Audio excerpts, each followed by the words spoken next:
Conflict in the workplace. Workplace conflict includes any type of conflict which takes place within a workplace or among workers and/or managers, potentially including conflict that can happen off-site as well. Conflict in the workplace is very common. These days, there's a mixture of ethnicities and genders and people that just think differently. Why can't we just all get along, though? Why can't we just agree to disagree, move on, and erase conflict from the workplace? Because we don't live on the Truman Show. If you guys are well aware of the Truman Show, it's a show that was put on with Jim Carrey in it. The main character was basically born into this faux setting where everyone wanted to make him happy, make his life perfect, always needed to do exactly what was right just so that he can be happy. But that's not going to happen in the real world. It's just not a movie, and workplace conflict happens. Conflict in the workplace, let's face it, at one point in our career we will all be involved in a workplace conflict. Someone is going to say something that disagrees with us or does not go along with what we think is right. But conflict is natural and normal part of human interaction. Conflict is a natural and normal part of any human interaction.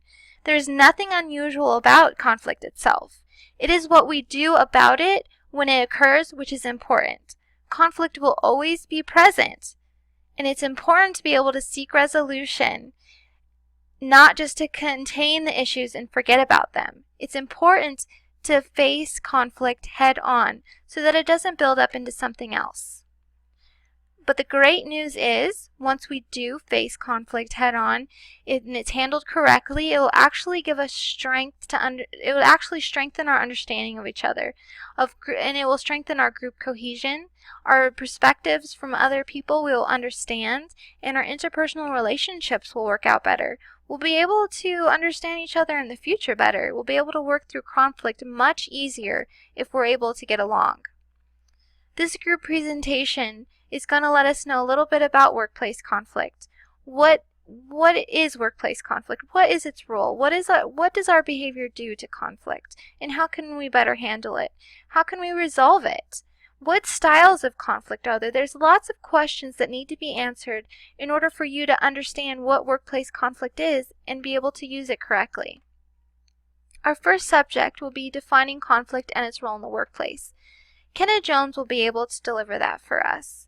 Defining conflict is important. We need to learn how to recognize when conflict exists. We need to understand when someone's not happy, when a project's being slowed down because someone is not agreeing with someone else's point of view. It's important to understand what role it takes in the workplace. How can we better use it? How can we better our position in our industry or in our current job? The environment's effect on conflict in the workplace. How does our environment affect it? If we're sitting too close to one another, can conflict arise more often? Or is other jobs more prone to conflict if we work more closely together, if we have to interact more each day? What exactly does the environment affect when we're in a workplace? Richard Powell will be able to discuss this with us. 5 styles of conflict. Yes, there are 5 different styles of conflict, 5 different ways to argue, 5 ways to disagree. There's different ways that people approach conflict, and Rachel Wade's going to be able to explain to us what these 5 styles of conflict are. Approaching conflict. Our behavior matters. How we approach something or how we approach conflict is really going to determine how the outcome is. Effective conflict resolution can make the difference between positive and negative outcomes. If we approach conflict with a positive attitude and we put our energy into creating a positive outcome, then we're going to get positive results. It's important to realize that conflict creates energy. Whether it creates good or bad energy is up to the person or people that are involved in the conflict. Mark Kilgore is going to explain to us a little bit about how our behavior matters in workplace conflict. Conflict resolution. Probably the most important part of conflict, besides recognizing that there is one, is being able to resolve it amicably with the group together and proceeding with the group's project and timeline so that work can get done.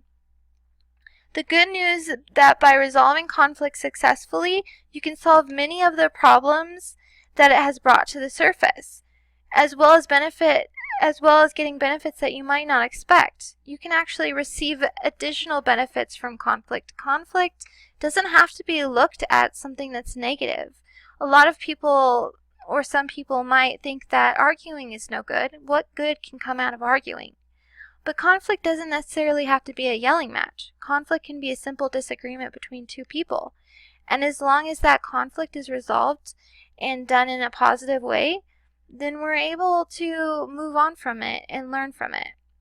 Brandy Kirkpatrick's going to let us know a little bit about conflict resolution. Causes of conflict in the workplace. What causes conflict? Why is this person disagreeing with this person?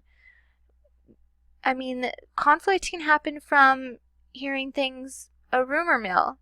Conflict can happen when a customer says something and it gets translated to another person and that person says something and they don't agree with. The client would never say that. There's so many things that can come from a client or a coworker or a manager or an outside influence that can cause conflict. Katie Ulrich is going to let us know what exactly those causes are. Thank you for listening to my presentation, and I hope you enjoy my group members' presentations as well. And here are the references for this part of the presentation.